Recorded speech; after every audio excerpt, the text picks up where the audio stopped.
dei vaccini. Zaia chiede che almeno sia lineare tra le regioni. Venerdì si saprà in che fascia verrà collocato il Veneto, arancione o gialla, dice Zaia. Intanto attesa a ore la sentenza del TAR sulla riapertura delle scuole. Gli effetti dei tagli sulla campagna vaccinale, il direttore generale della Sanità Veneta: non vacciniamo più nuove persone se non garantiamo il richiamo al 21° giorno. Il giorno dopo il voto di fiducia il ministro D'Incà ammette come la partita non sia finita, dialogo in corso con altri responsabili e apriamo a Italia Viva. Il senatore veneziano Andrea Causina, dopo aver votato sì al governo, è stato espulso da Forza Italia. Sono pronto ad un nuovo progetto politico europeista. Associazione per delinquere e riciclaggio con l'aggravante di aver favorito il clan dei Casalesi, operazione della finanza a Firenze, un arresto anche a Treviso. Madre, padre e figlio stroncati dal Covid in 20 giorni, il comune di Mira si stringe ai parenti della famiglia Busso, i funerali di marito e moglie il 26 a Malcontenta. Neve e ghiaccio, in arrivo una nuova ondata di gelo, la Protezione Civile del Veneto dichiara lo stato di attenzione per le aree montane e pedemontane. Bentrovati, buonasera telespettatrici, telespettatori di Antenna 3. La contabilità del contagio da Covid, come sempre in apertura del nostro telegiornale regionale. 598 i nuovi casi nella giornata di oggi. Se guardiamo alle 24 ore parliamo di 1344 nuovi casi, 101 i decessi. I dati più importanti però, lo sapete ormai, arrivano dalle terapie intensive, in costante calo, sono 339, 2487 invece i pazienti ricoverati in area non critica. Questo quindi un calo che viene confermato anche dal report di questa sera, ma il fronte più caldo è quello della campagna vaccinale con i ritardi accumulati da Pfizer. Questo il tema quindi centrale, insieme a quello delle scuole, con un ricorso al TAR ancora pendente. Da qui partiamo. L'epidemia rallenta in Veneto sia per i contagi che per la pressione sugli ospedali, ma a subire lo stop ora è la campagna vaccinale per la riduzione nella consegna delle dosi Pfizer. Il Veneto, tra le regioni più penalizzate, con un meno 53%, chiede che almeno il taglio sia orizzontale tra le regioni, riequilibrando con la fornitura della prossima settimana. Se abbiamo avuto un taglio del 29% della fornitura, non può essere che il Veneto dà un contributo del 53% del taglio e altre regioni zero. Si prendono tutte le realtà, siccome noi abbiamo una ripartizione che è millimetrica, tagli il 29% a tutti. Questo è perequativo, è mutualistico e anche dà un senso di responsabilità. Oltre ai vaccini, l'altro tema caldo di queste ore è quello delle scuole, con due incognite. Il ricorso al TAR per la riapertura in presenza delle superiori, presentato da un gruppo di genitori, e la riclassificazione delle regioni. Noi dobbiamo vedere intanto la classificazione che ci viene data venerdì, che non è irrilevante come fatto, perché in una classificazione, diciamo, se conferma la zona arancione, è ovvio che una zona arancione è una zona che fino a prova contraria prevede tutta una serie di regole. Dopo aver appreso se il Veneto resterà arancione o tornerà giallo, continua Zaia, decideremo con il Dipartimento Prevenzione sulla riapertura. Poi c'è la questione del ricorso al TAR. Io non mi esprimo, ho il massimo rispetto del giudice amministrativo. Quando sentenzierà andremo a leggerci la sentenza e decideremo come comportarsi di conseguenza. Bisogna vedere il testo della sentenza, capire quali sono le motivazioni, capire quali saranno le eventuali motivazioni, dopodiché le sentenze si rispettano anche magari ricorrendo al Consiglio di Stato. Una cosa è certa comunque, ribadisce il governatore, in Veneto abbiamo avuto l'innalzamento della curva in correlazione con la riapertura delle scuole. I ragazzi non hanno nessuna colpa, i ragazzi hanno diritto di andare in una scuola in presenza, però lo devono fare in sicurezza. Oggi, a nostro avviso, la sicurezza non è totale. Infine, non è mancata nel punto stampa odierno la polemica politica in relazione alla crisi di governo. Difficile governare con questi numeri, ha detto Zaia, lanciando una frecciata al Premier sul tema dell'autonomia. Il titolo quinto va rivisto, va tolte tutte le competenze allo Stato, perché è giusto che le regioni abbiano la loro autonomia. I paesi che funzionano hanno scelto di dare la competenza ai territori.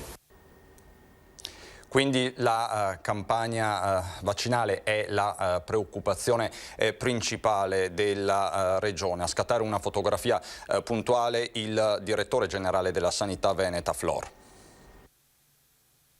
Mentre la Regione è in attesa di ricevere nuovi vaccini per continuare col piano, il direttore Flor durante il punto stampa nella sede della Protezione Civile ha delineato la situazione dall'inizio. Noi eravamo partiti dicendo che a gennaio e febbraio avremmo avuto 38.000 dosi a settimana, che per effetto del 6 anziché 5 sono diventate 45.000 a settimana. La prima fornitura l'abbiamo avuta completa, la seconda fornitura l'abbiamo avuta completa, ricordo il 4, l'11, quella di oggi è la terza fornitura. È su questa fornitura che c'è il taglio. Noi oggi, anziché ricevere 45.600, abbiamo ricevuto 22.000, 23.000. Sulla fornitura della settimana scorsa noi abbiamo trattenuto vaccini per poter vaccinare i richiami fino al 21-22. cioè fino a domani o dopodomani. Fondamentale è che ora ci sia una fornitura piena per garantire i richiami a tutti i cittadini cui è stata somministrata la prima dose. E di fatto oggi in Veneto non sta vaccinando quasi nessuno, perché abbiamo pochissimi richiami. Oggi è la giornata del 20, capite benissimo, sarebbero le vaccinazioni del 30. Ma partendo dal 31 dicembre noi ad oggi abbiamo vaccinato 110.000 persone.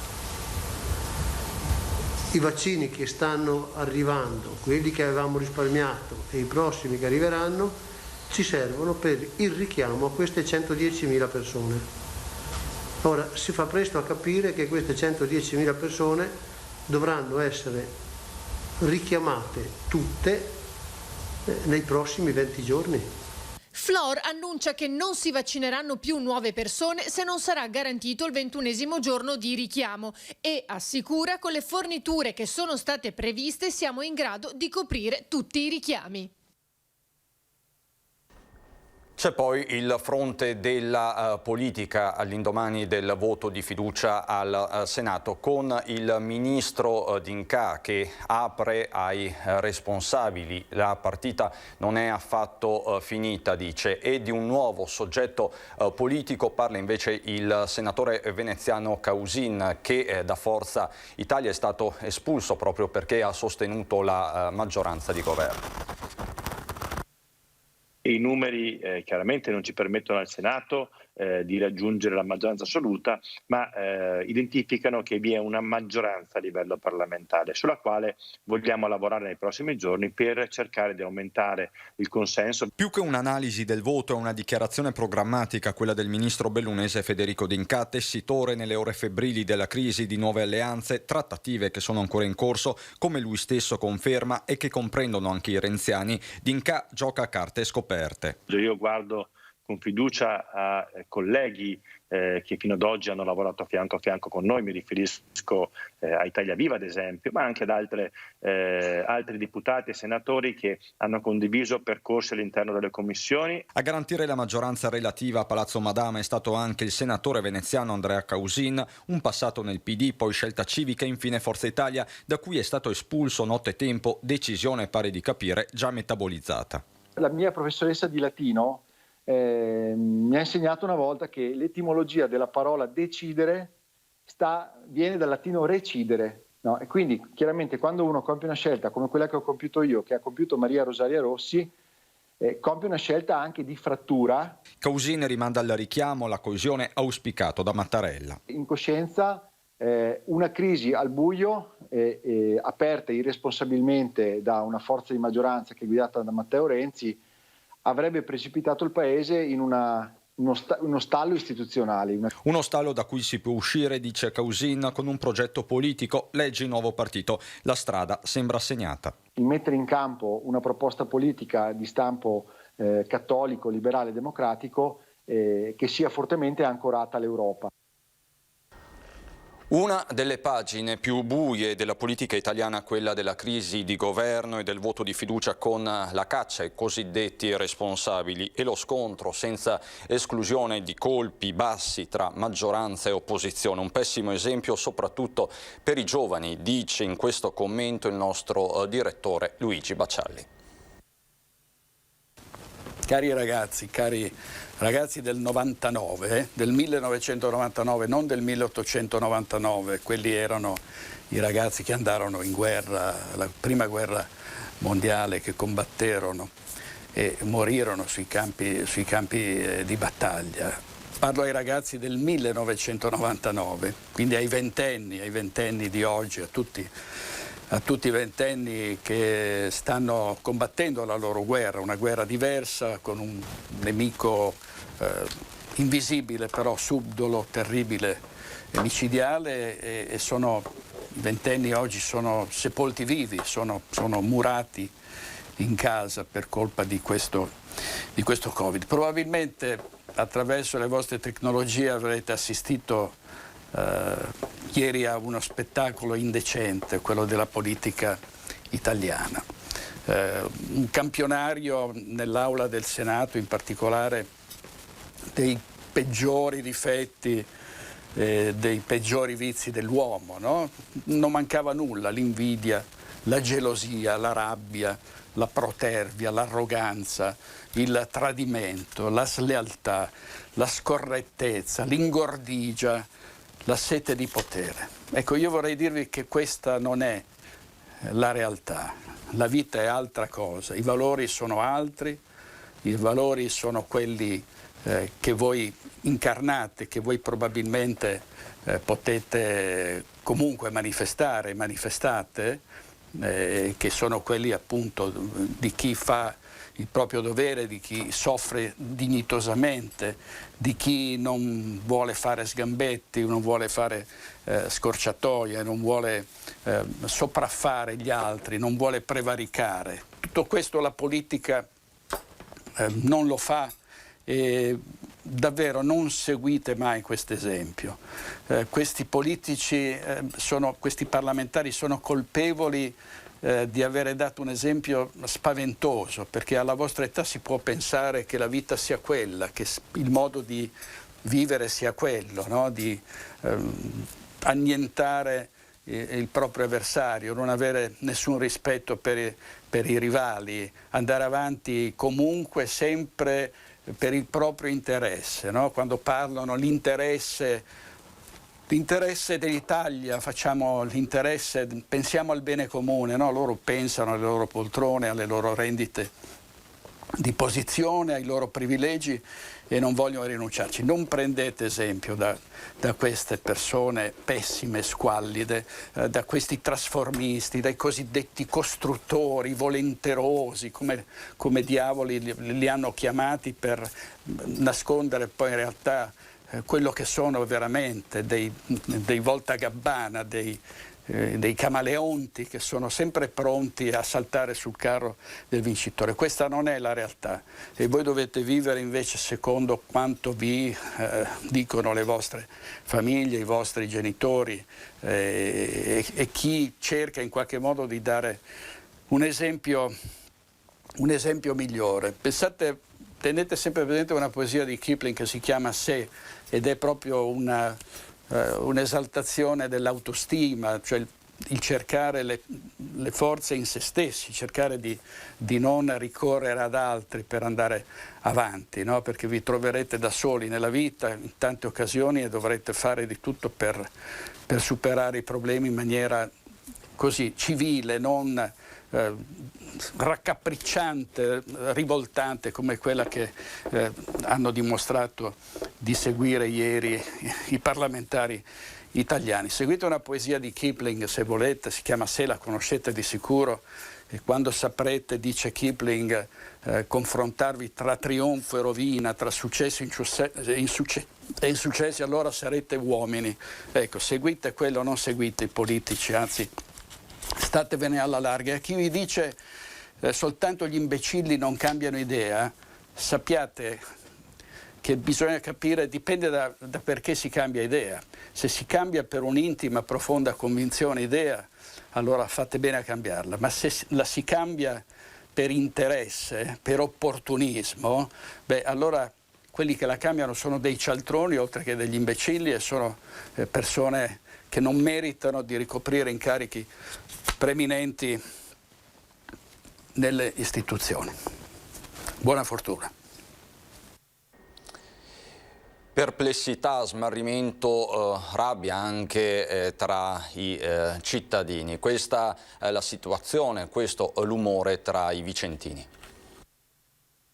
Tutto sommato è andata bene così, vedremo quanto potrà continuare così comunque, perché da come la capisco io, e ne capisco poco probabilmente, non ci sono i numeri sufficienti per poter fare chissà quali riforme, ecco, per cui si galleggerà finché si potrà. E secondo me ce la farà, perché faranno in modo di ottenere il loro risultato. Comunque il mio pensiero è talmente chiaro ormai, no? Noi dovremmo andare al voto, ma il loro voto vuol dire uguale terrore. La realtà è che è una farsa disegnata.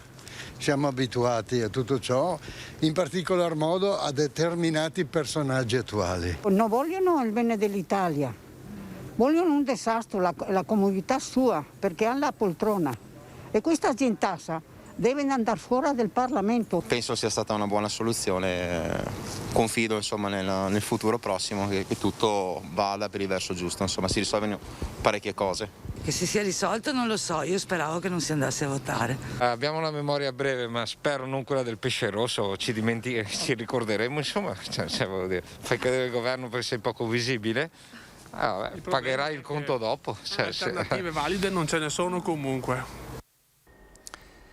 Intanto il turismo in Veneto registra la perdita di 14.500 posti di lavoro, un calo delle assunzioni del 45%. Il dato è stato diffuso in queste ore da Confturismo regionale, il cui presidente Marco Micheli si è incontrato con il presidente dell'Anci Veneto Mario Conte e la vicepresidente Elisa Venturini per discutere dei progetti per il rilancio del settore. Le lancette dell'orologio sono tornate indietro di 30 anni, sottolinea Micheli, eppure non solo nella legge di bilancio 2021 per il turismo c'è ben poco, ma oggi non abbiamo visto neppure un progetto vero e proprio nella pianificazione per accedere al Recovery Fund. Da qui il coinvolgimento dei comuni del Veneto. La cronaca, 34 misure cautelari di cui 2 a Treviso. Sono quelle eseguite dalla Guardia di Finanza di Firenze e dalla Scico di Roma nell'ambito di un'operazione coordinata dalla Direzione Distrettuale Antimafia di Firenze, associazione per delinquere, riciclaggio, intestazione fittizia di beni, emissione di fatture per operazioni inesistenti, alcuni dei reati contestati con l'aggravante di aver favorito l'associazione camorristica Clan dei Casalesi. A Treviso un cittadino casertano e un altro italiano originario del Sud Italia, entrambi cinquantenni, nella Marca perché seguivano un cantiere, sono stati raggiunti rispettivamente da un'ordinanza di carcerazione e da una interdittiva. Un provvedimento cioè che impedisce per il futuro attività d'impresa. Disposto anche il sequestro preventivo agli indagati di beni e disponibilità per 8.300.000 euro. Andiamo adesso nel veneziano, perché il comune di Mira si stringe attorno alla famiglia Busso, pesantemente colpita dal Covid. L'amministrazione parteciperà malcontenta ai funerali di Gianni e Gina. Incredibile, veramente il virus tra gennaio e dicembre ha veramente lasciato delle cicatrici profonde nella nostra comunità. È profondamente colpito, come tutta la comunità che amministra, il sindaco di Mira Marco Dori. Anche nel suo comune, come oramai tristemente ovunque, il coronavirus ha mietuto vittime. Ma è il caso della famiglia Busso, dove nel giro di pochi giorni hanno perso la vita Ivan, di appena 42 anni, che lascia la moglie e una bambina piccola, sua mamma Gina, mancata nel giorno del funerale del figlio, suo padre Gianni ed una zia, ha scioccato tutti. Dopo il funerale di Ivan, la chiesa di Sant'Ilario a Malcontenta celebrerà a distanza di pochi giorni anche il funerale dei suoi genitori. Quello della mamma era stato fissato il 21 gennaio, ma è stato spostato al 26. Gianni e Gina avranno un funerale unico, cui l'amministrazione comunale parteciperà in veste ufficiale. È un momento appunto in cui è necessario far sentire anche la propria presenza per la famiglia e anche per comunità di malcontenta, che è una comunità che sappiamo essere divisa tra Mira e Venezia, però nei momenti così difficili, come è stato fatto per il precedente funerale, io credo che è giusto che entrambe le amministrazioni siano presenti, appunto per dimostrare che anche se c'è un fiume che ci divide, in realtà siamo la stessa cosa. La tragedia di Mira, una famiglia quasi interamente colpita dal Covid, apre una delle tante ferite di una pandemia terribile, una ferita profondissima, probabilmente impossibile da rimarginare. È veramente una situazione drammatica, difficilissima, nessuno di noi poteva pensare a un esito così drammatico. Ovviamente l'amministrazione è sempre stata presente in situazioni come queste, così complicate, quindi noi siamo sempre pronti a fare la nostra parte, anche se sappiamo che quello che è successo non può essere superato e non c'è la possibilità di tornare indietro. E sarà lutto cittadino a San Giorgio in Bosco nel Padovano per il giorno dei funerali di Enrico e Norma Fontanella. Tutto il paese si fermerà per gli anziani coniugi morti lunedì nell'incendio della loro abitazione. Si terranno nella chiesa di Lobbia di San Giorgio in Bosco i funerali di Enrico Fontanella e della moglie Norma Todesco, i coniugi di oltre 80 anni morti lunedì mattina nell'incendio della loro casa causato da una fuga di gas creatasi nell'abitazione in via Sant'Antonio, casa che si trova tra l'altro a non più di 150 metri dalla chiesa. Ancora non si sa quando verranno celebrati i funerali delle vittime di un fatto tragico che ha sconvolto tutta la comunità sangiorgese. Io e l'amministrazione abbiamo deciso di proclamare per il giorno del funerale il lutto cittadino, un modo per essere vicino alla tragedia della famiglia, al loro dolore e per unirci come comunità al loro cordoglio. Il sindaco, presente sul luogo della tragedia lunedì mattina per diverso tempo, ha inteso così dare vicinanza ai parenti, la maggior parte dei quali vive fuori San Giorgio, alcuni anche all'estero. È quasi certo che lo scoppio della casa dei coniugi Fontanella è stato causato dalla saturazione di gas degli ambienti. È bastata la semplice accensione di un elettrodomestico in salotto, forse la TV, accesa al risveglio poco dopo le 7:30 di lunedì da Enrico Fontanella, a innescare l'esplosione. La fuga di gas è stata forse causata da un fornello rimasto aperto. Il bombolone di GPL che alimentava caldaia e cucina pare non sia risultato difettoso. Raffica di violazioni al codice della strada sono state notificate dai carabinieri forestali a Luca Ghedina, balzato agli onori delle cronache per aver inseguito un branco di lupi, lo ricorderete, incontrati sul passo Tre Croci. Passo Tre Croci, eccoci qua, beccati, in pieno. Nessun rilievo penale, nessuna evidenza di presunti clamorosi risvolti nelle indagini, solo una sfilza di infrazioni al codice della strada, e di queste è chiamato a rispondere Luca Ghedina, l'allevatore balzato agli onori delle cronache per quel video divenuto virale in cui si vede un inseguimento notturno di un branco di lupi incrociato per caso al passo Tre Croci, uso del cellulare alla guida, guida contromano, mancata osservanza dell'obbligo di fermarsi in presenza di animali e guida a cavallo della striscia continua. I carabinieri forestali del nucleo investigativo di Polizia Ambientale di Belluno hanno condannato la condotta dell'allevatore, non riscontrando nei sopralluoghi per ricostruire l'accaduto il ferimento o il decesso dei lupi a causa dell'eccessivo dispendio di energie per l'innaturale prolungato e intenso sforzo. E si mettono qua sicuro perché c'è il discorso dei cervi. Guarda che andare, beh? Adesso 2 sono andati fuori dalla strada, mancano ancora 2. Guarda che roba. Un'attività non nuova per i carabinieri forestali chiamati al monitoraggio del lupo in Veneto anche nell'ambito del progetto transalpino denominato Wolf Alps, in collaborazione con gli uomini della Polizia Provinciale che stanno cercando attraverso la loro attività di comunicare il ruolo di regolatore del grande predatore nei confronti della densità degli ungulati. Per i militari inutili e pericolose perciò sono le comunicazioni volte a diffondere allarme sociale. A causa di quel video però Luca Ghedina, il fratello Christian, pluricampione di discesa libera, e la sua famiglia hanno ricevuto insulti e minacce, anche di morte. Neve e ghiaccio in arrivo. La Protezione Civile del Veneto ha emesso oggi un bollettino meteo dove si evidenzia lo stato di attenzione per gelate sulla fascia alpina e prealpina. Il bollettino è valido per domani, giovedì 21 gennaio, dalla mezzanotte alle 20. Sono previste per domani deboli nevicate sulle zone montane e quindi anche sulle prealpi. Sono state allertate tutte le amministrazioni locali. E a proposito di tempo, ci sono adesso le previsioni, è tutto anche per questa edizione regionale. Grazie per l'attenzione e buon proseguimento di serata.